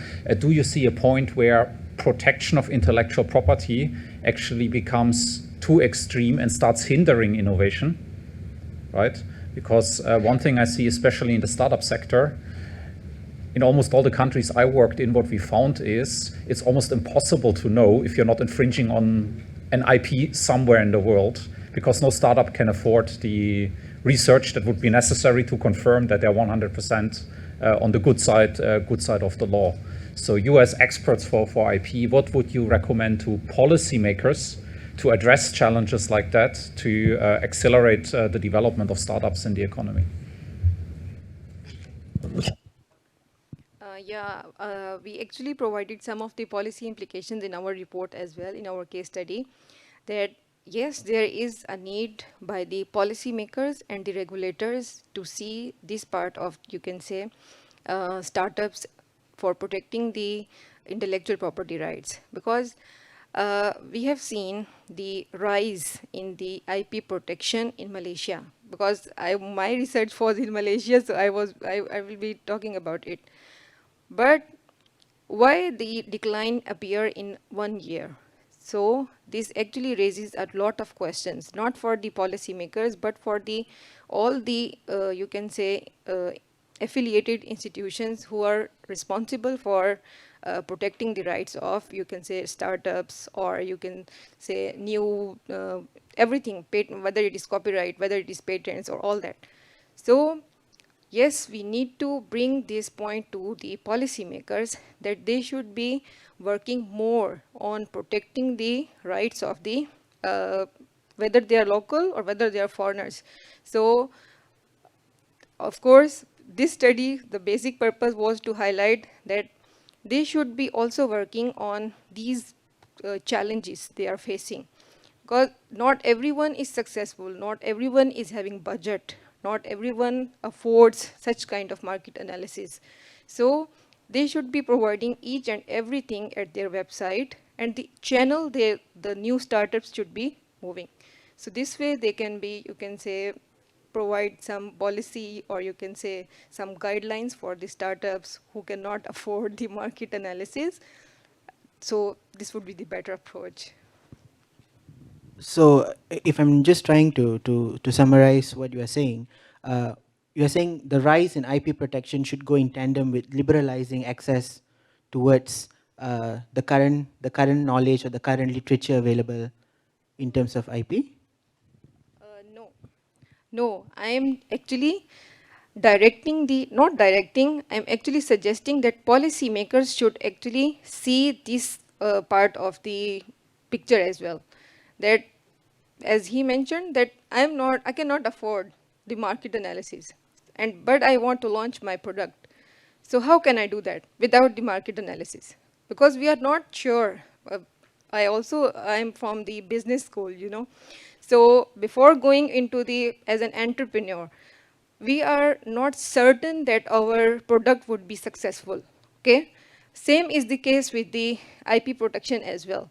That, okay, I'm going for this one, but what is the, you can say, support that I can get from the policymakers, that I can get from the regulators, that I can get from the institutions who are actually responsible for providing all the protection?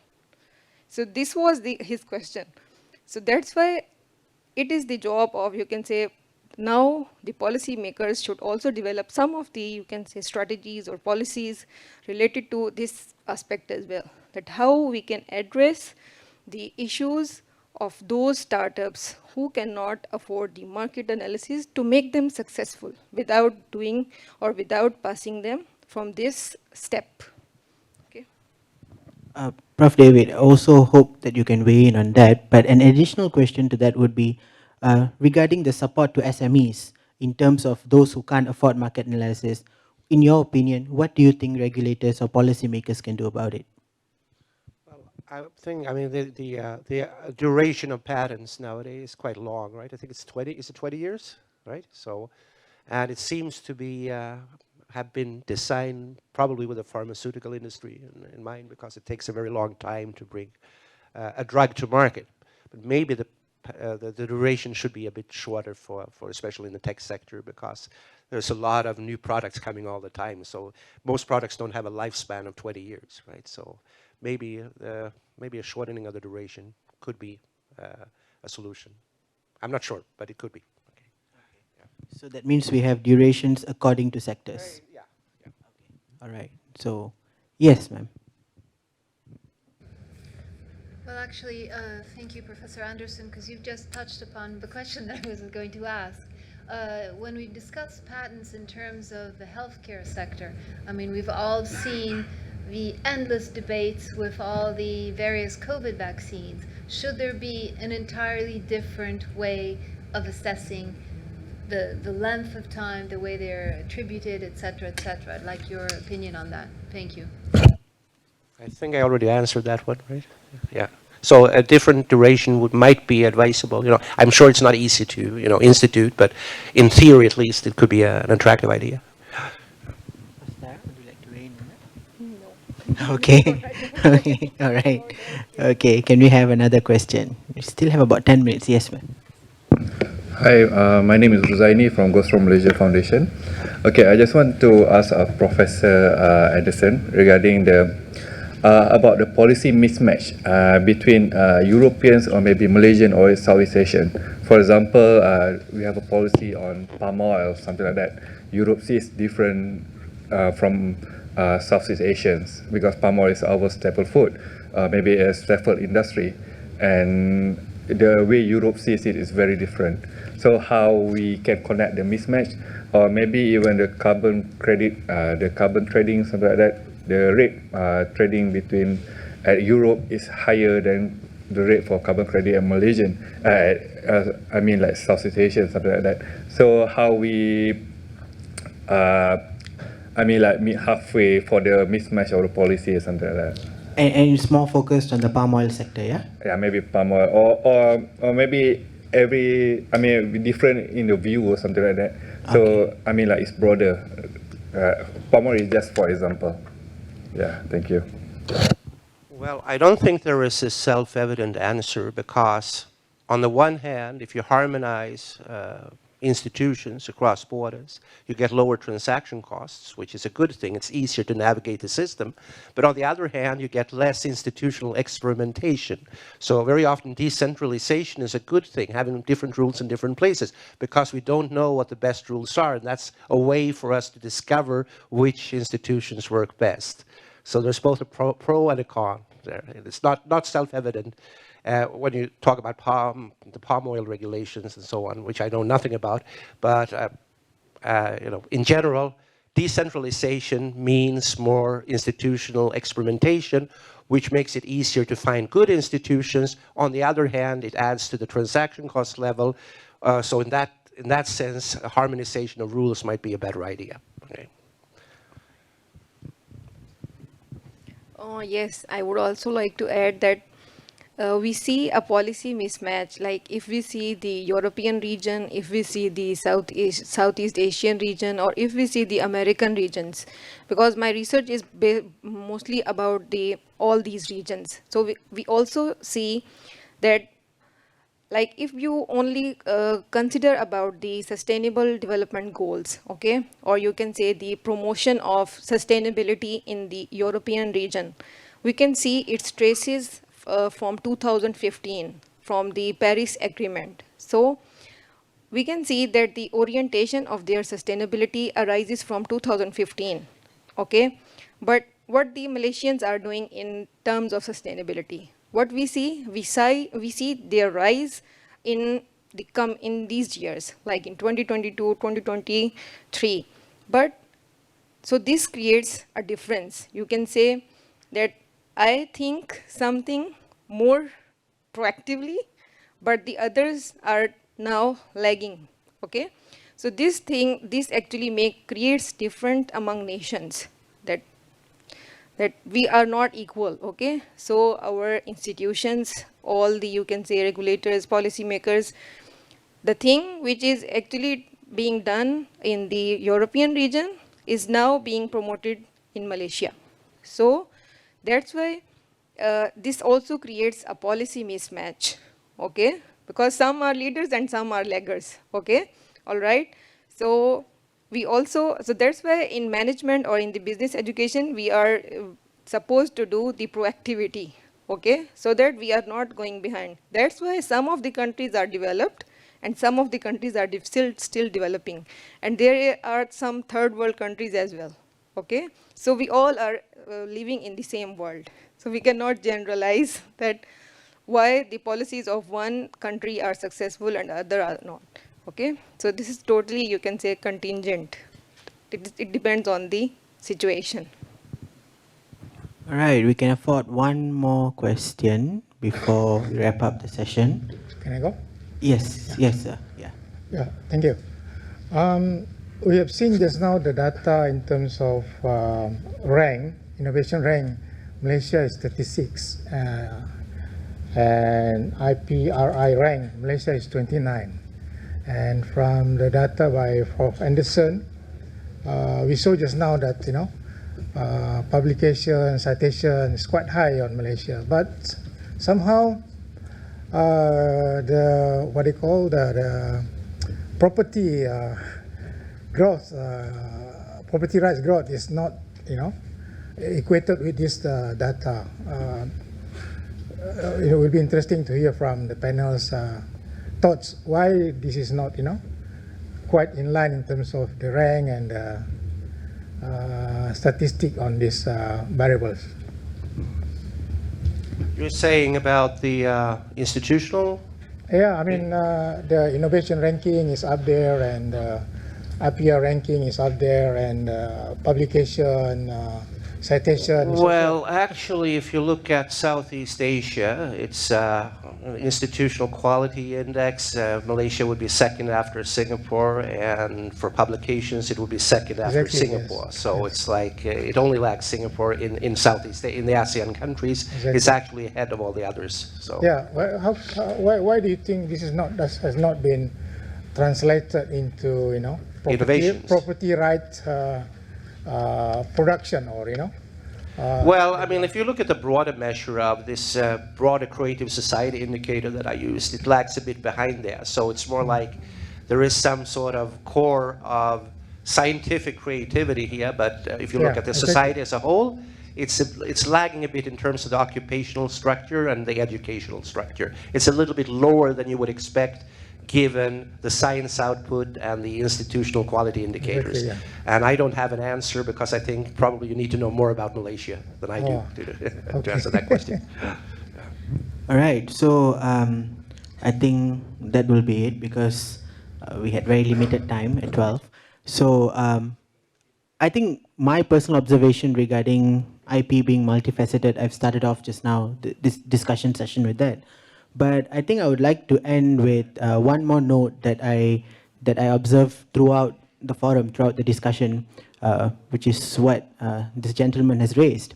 Because we cannot expect that every corporate or every industry or every business would have the same ability in terms of ensuring that they are in compliance with intellectual property. So, and I think that's where what Prof. Sitara and also Prof. David said regarding some sort of a sector-specific approach has to be contemplated upon by policymakers.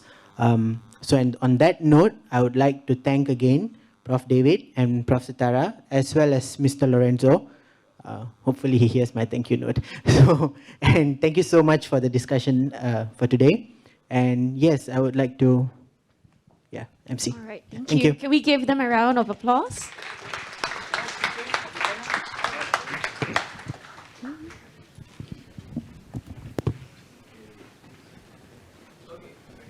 While they take pictures, for lunch, food's already prepared at ground level, not the area downstairs. That's 2 levels down. You may take the lift on the right side to get there. If you need any help, please reach out to any one of us and we'll guide you to the lunch area. For the next session, we would need everyone to come back by 1:15. That's 1:15 p.m. All right? Thank you. Have a good lunch, everyone.